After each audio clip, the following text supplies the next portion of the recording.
Welcome to the Somewhat Frank podcast, hosted by me, Frank Gruber, and joined by my friends and colleagues, Jen Consalvo and John Guidos. This podcast explores the latest trends and advancements in technology and business, including emerging startups and how they shape today while looking forward towards the future. We also enjoy testing new gadgets and products and sharing our findings too, along with our favorite pop culture picks like music, books, and what we're streaming. This podcast is produced in collaboration with our company, Established. Ready to dive in? Time to be somewhat frank.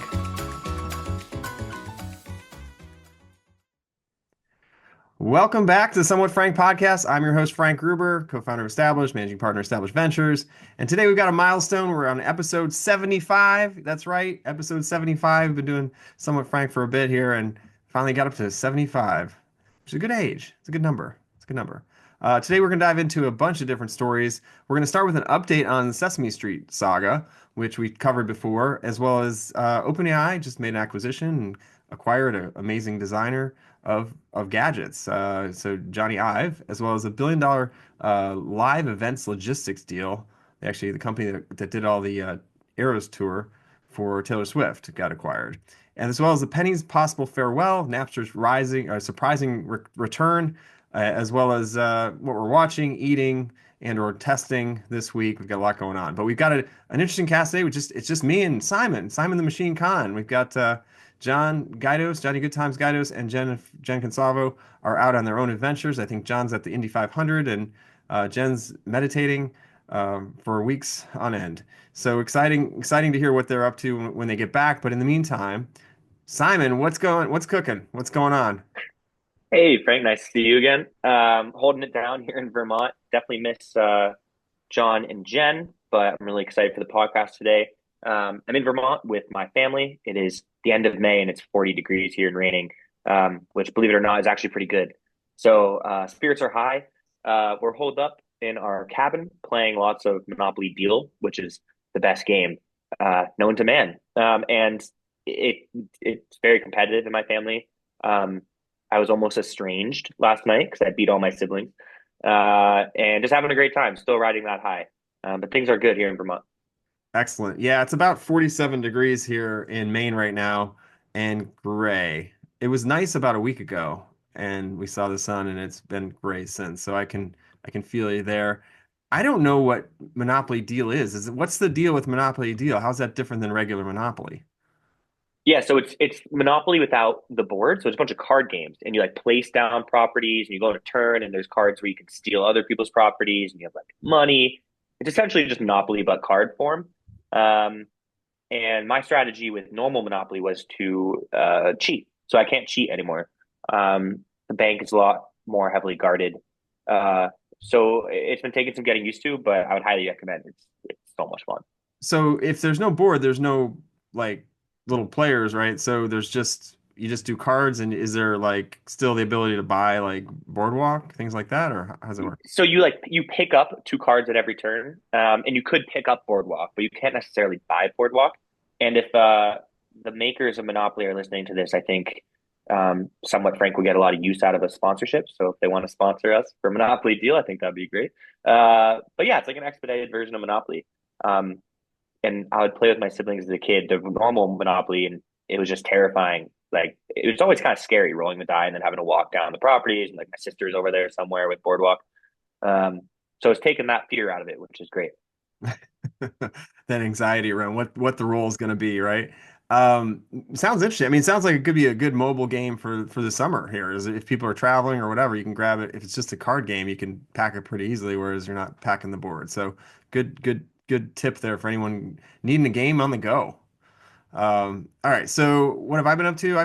This week's been busy. We've got Jen is away, so I've been solo parenting and juggling and struggling a little bit, but doing my best. It's been going on about almost 10 days here with my just doing that, but also just trying to keep the wheels turning on everything. We had Startup Maine Week was this week in Portland, and so it's a big gathering of the ecosystem, and there's a lot of momentum in Maine right now as far as innovation goes. So a lot to do there. I got involved in a couple different events related to investing and some fun events too. I actually was a judge of this event called Battle Decks, where literally they pitched a slide deck people pitched a slide deck that they had never seen before. They only saw it the first time when they were on the stage, so it was pretty hilarious to watch these pitches as people made up what they what they were actually pitching on the fly. So it was a lot of That's fun. awesome. Yeah, it's pretty cool. And then yeah, just a lot of interesting stuff there. And then, obviously keeping the wheels turning on all the regular day-to-day work here at Established Ventures. So excited for Memorial Day and obviously for some sunnier weather here soon as it turns the corner. I think as we get into June, it'll be a little bit nicer. So that's exciting. All right, today as I mentioned, we got a lot to talk about. So let's dive in, Simon. We've got we actually sang, I think, Sesame Street last episode. We talked about it, the Sesame Street song. But sunny days are coming for Sesame Street as they are headed to Netflix. If you remember, they were in trouble. They lost some funding from the federal government, and obviously they've been on, PBS forever, funded by the government as well as others. And yeah, so they're getting an exclusive deal, with Netflix is getting an early access to the new episodes, and they'll still air on PBS as well, but it's the cash that they need to operate is what I'm gathering, and it gains this long-term funding and more reach. They're going to be now on a streamer, right, which is different than where they were before. So it could get them audience that has been getting plucked away by by YouTube and things like shows like Bluey and others that have been really taking the mind share of the space. So interesting stuff. I think is obviously it's a sign of the times. It's a good. I think it's a good business decision for them. They kind of need to pivot away from where they're at, and they were kind of in a tough spot. So I do. Did you see any of those, Simon? Those memes and stuff that are out there of just sad Sesame Street? They're pretty hilarious, but also kind of depressing. No, I think in previous years, someone has used Elmo's Twitter account to say some sad stuff. I have not seen these sad Sesame Street memes though. Oh yeah, there's one video that was circulating on Instagram or TikTok or something that was like it was all glum in Sesame Street. Like it's just really Oh no. sad. It wasn't the same cheery Yeah, Sesame. Yeah, exactly. recession hit Sesame Street. Yeah. I uh I think it makes sense the move to Netflix. I mean, I'm sure they're very happy about it. It does make me maybe a little sad because what I always thought was nice about Sesame Street is that it was very um, equitable across. If people can't afford Netflix, they could, hopefully could log on to PBS or whatever and watch Sesame Street. I will say I was never a huge fan. I thought Big Bird was a freak of nature and a little scary. But I'm glad it's continuing on and Elmo has like a weird stranglehold on our culture in America, so I'm glad it's still around. He came in late though. Like he was a late riser, that Elmo. I mean, with the Tickle Me Elmos and all Oh, that. was he really? Well, I feel so. I don't know. When I was a kid, I don't think he even existed. So yeah, I Was don't. Big Bird around? Big Bird was around, but like Grover was like the classics, Oscar the Grouch, like the whole old school crew. So I think Elmo came out like he was there, but I think he was like a secondary character, and then they started bringing him out later. Got it. What do we think? Where do you stand on Count Dracula? Ooh, it taught me how to Any count. hot take? Yeah, Me he taught too. taught me how to count, man. One, two, the whole way. So anyway, we Yeah, got that. 3, 4. We got that locked down. All right, so we're moving along here. Story number two, as in two, is it's about OpenAI. We like to talk about OpenAI, but they're making more moves with the acquisition of a company that was run by Jony Ive, who's basically it was creating this AI device company, it sounded like, and he was the genius that teamed up with Steve Jobs and Apple to create some of the most iconic products, including the iPhone, the watch, the iPad, and totally kind of reinvigorated their designs and everything. So obviously a visionary there. They, you know, basically now have, um, obviously a pure direct path to building product and design, and that's obviously what everyone's thinking right now. What's the device they're going to come out with, right? That's going to now disrupt the current landscape. It's really interesting. They've quickly jumped into this position. Yeah, I found this really interesting, and it brought up memories of the Humane AI pin, which was I think a few years ago. Employees from Apple broke off to make their own company, developed this wearable pin that was supposed to be the first like AI accommodating device, and it was a disaster. Um, But I imagine they're gonna not do that. And Jony Ive has the most soothing British voice, I think, known to man. Like I would watch the Apple demo product videos when he was working there just to hear his. It's like a blanket. It's like a warm blanket. Yeah, I'm excited. I mean, he's Who clearly doesn't smart. Sam's clearly smart. who doesn't love a British accent though, really? I mean, it's Oh my God, I wish I had a British accent so badly. My yeah. life would be different, I think. Same. Yeah, so obviously we're looking at what's the post smartphone world look like? What are they going to build that's going to interact with AI? Is it robotic? Is it like are they doing humanoid robots? Or like what direction are they going to take this? Or is it going to be like a pin, like you said, which is a little bit more personal, like a personal device? Yeah, so I also saw a video of Sam Altman in an interview this week actually. Um, Talking about humanoid robots and talking about how we're not there yet and kind of explaining how it's going to be an aha moment when you're walking down the street and you pass like three or four humanoid robots just like walking down the street. Like I've definitely Yeah, I saw that. had that moment. Like we've toured, we've gone some different places in the country and we've seen those little robots that deliver food, right, and seen them on Hmm. college campuses when we were doing some stuff on different campuses. And um, I just feel like that was an aha moment, right? To see those floating around, and now like you're Yeah, actually seeing somebody walking next to you, like, you know, yeah. I I think it's going to be a wearable. I think it's going to be a wearable device. It seems like I know Google or Meta Ray Bans. They have those like kind of sort of AI. I'm not sure if they're AI infused, but they're like a wearable they device. They're are. glasses. They are, yeah. They've I got they've know. got AI. You can talk to it and ask it questions. Like I have them, and they've just upgraded the AI so it even can translate in real time, like what you're listening to, Whoa. seeing. So it's pretty cool. They've come a long way. The first version actually kind of bummed me out. The first version were great. They didn't have the AI, and then all of a sudden, when they upgraded, like they stopped the other old version from like working with the new version. They're not that old. They're like a year old. So it's like kind of crazy of a cycle where Yeah. they're spinning them out quick. Yeah, I remember being when Google came out with Google Glass, there was like sort of a early prototype of Google Glass, and it just looked ridiculous. Like I could not picture myself ever wearing them. And now my glasses only have one arm on them, so Mm. I guess I can't talk. But yeah, I think there's just been huge advancements in the wearable tech, so I imagine that's where they're going to go. Um, my whole thing is I'm not sure people like what do you do if you don't want to wear glasses? Like do you have to wear glasses? I'm thinking maybe it could be like a ring or maybe earpods or something of the sort. Yeah, it'll be interesting to see what they come out with. But yeah, something that's, people want to wear. I think that's the what the win was with the Ray-Bans. They've now made them where they're even transition lenses, so you can wear them all the time, not just wearing sunglasses. And the style of Ray-Ban is such that you can pretty much wear them and not feel weird, like you were thinking with the Yeah. Could they glass. be so are they prescription lenses? Like You could I can wear them? you can get, yeah, you can get prescription lenses. Yep. Oh, very. I remember I got when Bose came out with their sunglasses that had speakers in the arms. Um, I got one of them and I used it once because there's not many opportunities to use it. But I thought it was cool and I felt cool when I was walking around the street like I was in a music video. So hopefully that feeling translates. Yeah, definitely. I mean, I didn't think I'd use them as much as I do. I go running with them because I don't have to wear ear pods, like, earbuds or whatever. And it's nice because you can actually hear better the like traffic around you or people around you, so you're not like Yeah. caught off guard ever.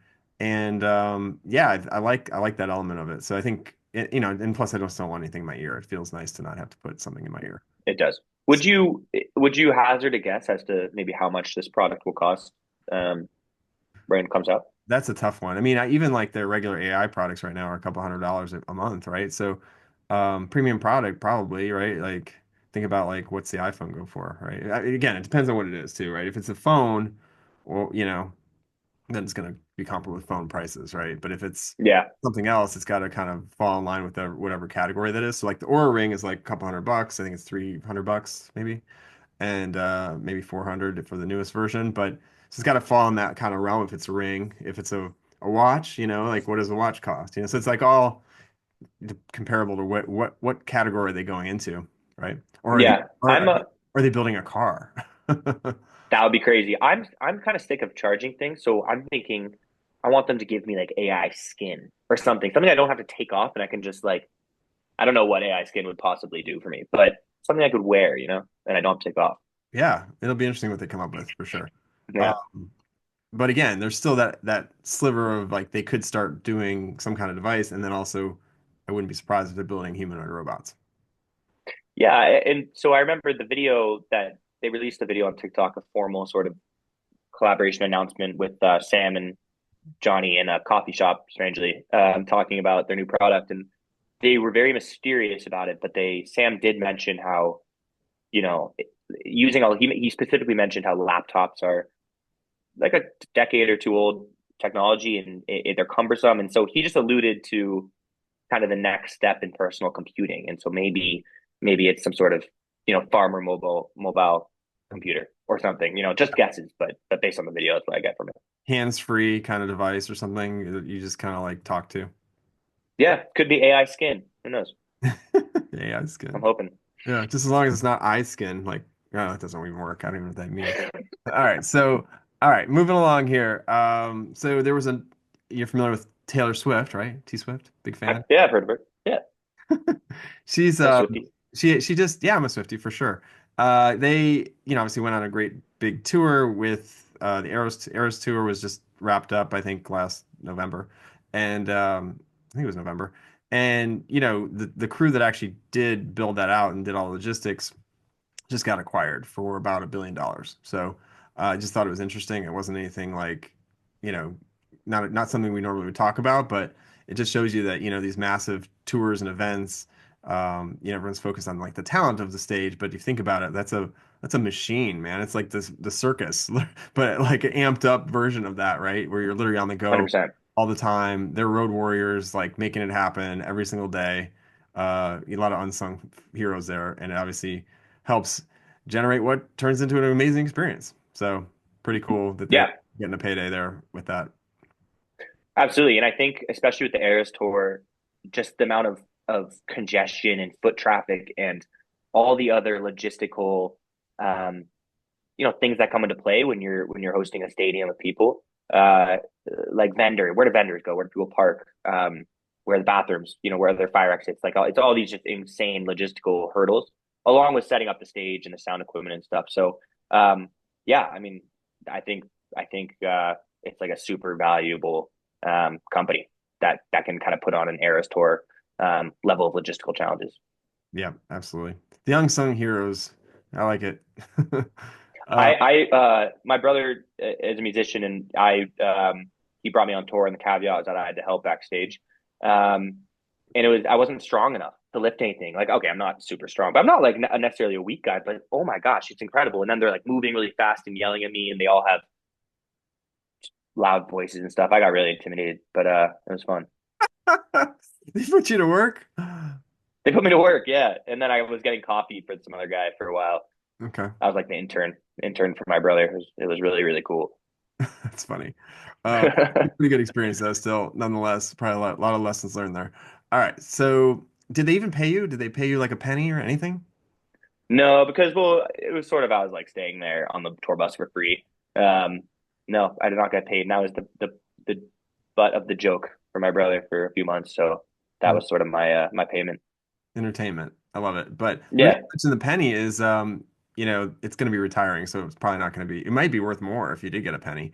So it costs about 3 cents to make a penny, and the U.S. Mint is actually finally rethinking whether a penny makes sense, because it's actually worth 3 times as much, or creates, costs more than it's worth. So they're calling for maybe phasing it out. Also citing, potentially waste and I don't know. There's some symbolism obviously for the penny. It's been around for a while, and a lot of penny earned, penny. I don't know, just lots of penny puns and things of that nature, metaphors. So might yeah, but it definitely from a financial perspective seems outdated and but it is emotionally sticky, right? Find it, yeah. I mean, I think, pick it up for the day you have good luck. yeah, exactly. I still do that. I think it is a little crazy that it costs more to make a penny than what it's worth. Um, I think kids around the world will miss the taste of copper if they liked eating pennies like I did. If you ever like bite on pennies? Yeah. I also think we're gonna need to put Abraham Lincoln somewhere else. He can't go away. I love seeing him every day. I see a penny, but I don't remember the last time I actually used a penny as like a form of currency. Do you? No, I find them all the You're time. right. Yeah, you're right. I don't remember the last time I used a penny. I always, if I get a penny, I usually drop it in that little bucket that's by the register. Yeah, or I'll just throw it into like a fountain, even though Yeah, I don't actually, think they that's a love good that. point. What are we going to throw in Right? the fountains? We need something. How? Well, I mean, we have to make wishes. How are Right, we gonna make wishes? exactly. And I mean, so Abraham Lincoln's on the pennies, also on the $5 bill, I believe. Yeah, but how many $5 bills does one use, anyways? Right, he's definitely on the lower currency numbers. Like, Yeah, it's a yeah, little rude. yeah, should figure out how to get him bumped up a little bit. Interesting. Yeah, so that's definitely gonna be an issue as they do phase it out. It does phase out that part of his legacy as being on the penny. Um, Yeah, I am curious if all of a sudden all the pennies that are in circulation are gonna be worth a lot more. So yeah. I mean, I could definitely see that. Where do we stand on the nickel? What's our take on the nickel, Frank? doesn't really.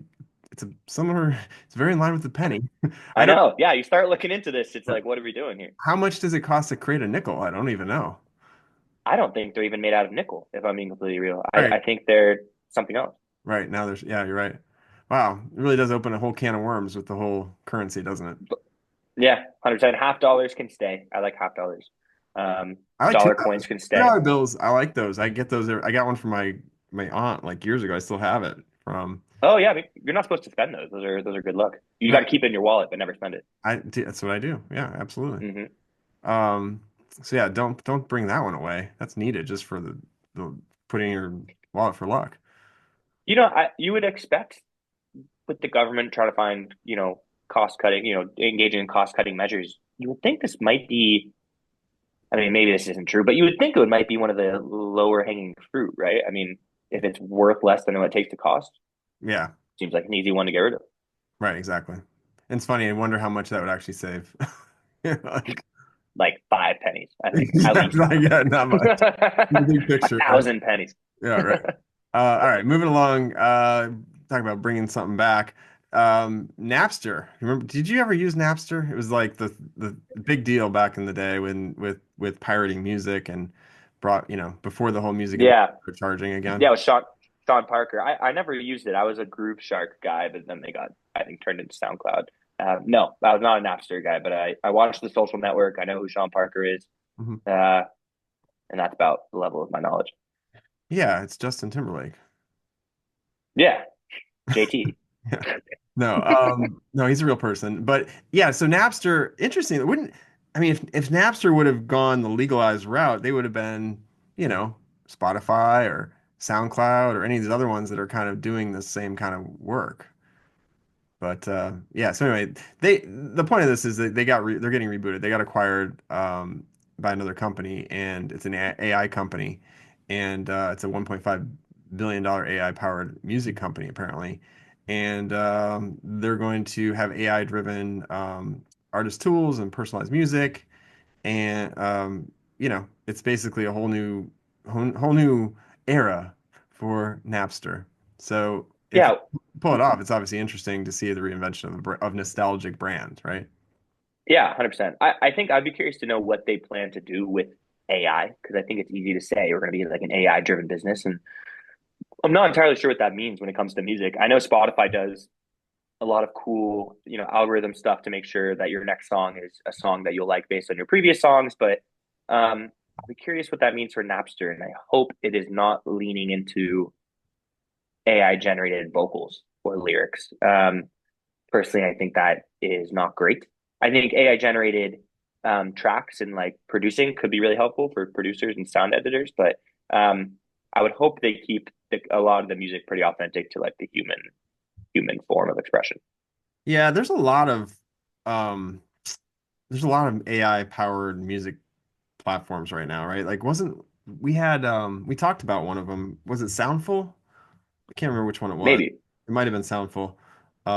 But there was one that was just acquired recently too that basically artists are using it for sampling, right? They're using it for, I think Sabrina Carpenter just used one of them for her song about coffee. Isn't there a coffee one? Oh, the espresso one. Yeah, exactly. Oh, So that was AI. I think the backbeat was they used one of these platforms. We have to Wow, Google that. Sabrina.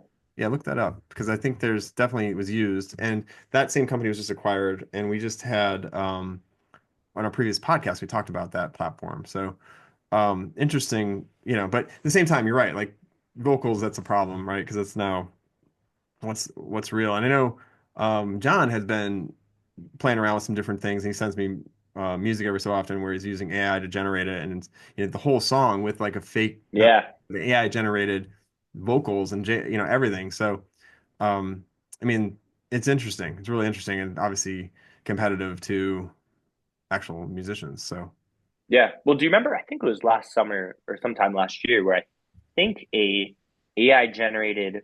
It sounded like Drake or Future or something, but it was an AI generated song, and I think it got top of the charts at one point. And it set off this huge debate as to like what is uh, music and whether or not you are able to take someone's voice and kind of make an AI song out of it. Recently, Drake did a AI Tupac song, like he had Tupac revive, um, and that was strange. But yeah, I think it'll be interesting to see not only what's lawfully and like legally allowed and required, but what the culture sort of deems acceptable and if it's looked down upon going forward, kind of using that technology in like this creative endeavor. yeah, definitely. Yeah, so that's interesting. So we'll keep an eye on Napster. We're not going to be pirating music there anymore. Not in that way anymore. Anyway, we Frank, are they still using the cat as their logo? Do we know that? don't know yet, but that would be really pure nostalgia right there if they did. I love that. Yeah, the cat with the headphones. I think it's awesome. I love Yeah, that. definitely. All right, we're gonna shift gears. What are we watching, listening, or reading? I've been watching Andor on Disney Plus, which I don't know if you've checked it out or not, but it's a Star Wars Mm-hmm. kind of I guess before the whole Empire kind of thing as the timeline of that. So it's a Star Wars show. It's really good. Storytelling is really good. It's kind of got a little bit of political angle, really well shot. It literally, if it wasn't a Star, I think it's jaded by people because it's Star Wars. Like if you didn't know it was Star Wars and you watched it, it would probably people would be like, "Wow, this is like amazing." But because the Star Wars Yeah, like turned off by Star Wars or whatever, some people aren't. Some people yeah, are. So it's like I think it's getting hurt by being a Star Wars movie, if that makes sense, or show. But yeah. it's really Completely. well done and worth a watch. So check it out on Disney Plus if you haven't. Um, what about you? What are you up to? Yeah, so I am watching the new season of Love, Death, and Robots on Netflix. It is sort of a compilation of multiple different stories, all with a different animation style and all different. I think it's multiple different studios making short little stories, and then it all goes into a season of Love, Death, and Robots. It's really good, pretty trippy, maybe a little bit like Black Mirror and Twilight Zone and like Halo. It's very interesting. So that's what I'm watching. I'm listening to Eminence Front by The Who because I feel really cool and just kind of cool when I listen to it. And I'm reading nothing because I'm a dumb, illiterate man and I don't read very much, but I need to read more. Audiobooks. Yeah, podcast. Podcast. Yeah, so I just remembered when you were talking, I was thinking about who do we talk? We talked to Jesse Middleton. That's who we talked to about the AI Yes. economy. I was on like episode 59, so it's been a while. And he talked about Splice. Splice is the company or platform that was used by, I think it was Sabrina Carpenter and others. And it just got acquired. I don't know what it got acquired for, but let's just look. Splice acquisition. It just happened like um yeah, I got acquired. Oh no, sorry, they acquired Spitfire Audio for 50 million. And wow. That the deal marks Splice's entry into $640 million plugin market. It's Oh my kind of God. yeah, That's wild. yeah. So interesting. So basically this is a high-end virtual instrument space. So they're basically making the backbeats and instruments for artists. So Really. For the first time in my life, I recorded something on my guitar on GarageBand mhm. and I changed the EQ level and I thought I was like super cool. Like I moved It was awesome. Still didn't come out that great, but yeah, I'm somewhat of a music producer now, I would argue. Nice. I'm just Nice. kidding. All right. So we've been testing GarageBand, it sounds like. So we move into Yeah, I have. our testing one, two, three segment. Yeah, so obviously testing all sorts of just AI tools. One of which is Google's came out with this new AI, generative AI, like semantic like tool. Like it's called VO3 and Flow. And you can prompt basically it to create different scenes from a film and then create like put them together and make like a movie basically. And it's not free. They force you to subscribe to their AI Pro account, which they give you a month for free. So I did that just to see what it was like. And I tried to create some movies, and the first versions of them were kind of weird. Like I was trying to just make a fun movie. I was like, okay, create a dog on the beach, and he's like saving a surfer from a shark or something, like really basic, right? And Yeah. and somehow it didn't turn out right.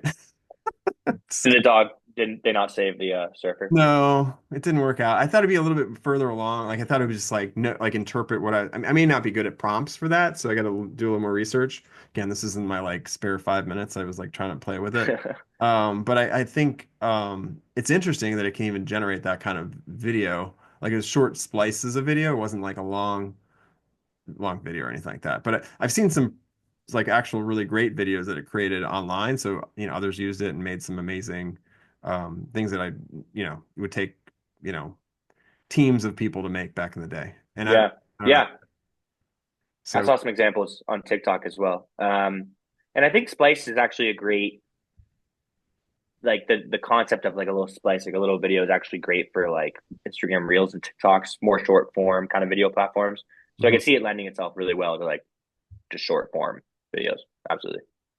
What about you? What have you been testing? Well, I've been testing GarageBand, as I mentioned. I'm also just been trying out sort of it's called fingerstyle guitar. It's just like a way to play guitar. Oh, But I have been testing that out a lot. It's really hard. A lot of it involves hitting the guitar with your palm for percussion while playing a string at the same time. And I have big sausage fingers, and so that's a little tricky for me. But yeah, playing some guitar, doing some sound editing, and trying to become Bon Jovi. nice. Slow start. Nice. Speaking of guitar, I have been testing out this new travel guitar by Close. It's a company out of Utah. These two brothers made this company, I believe.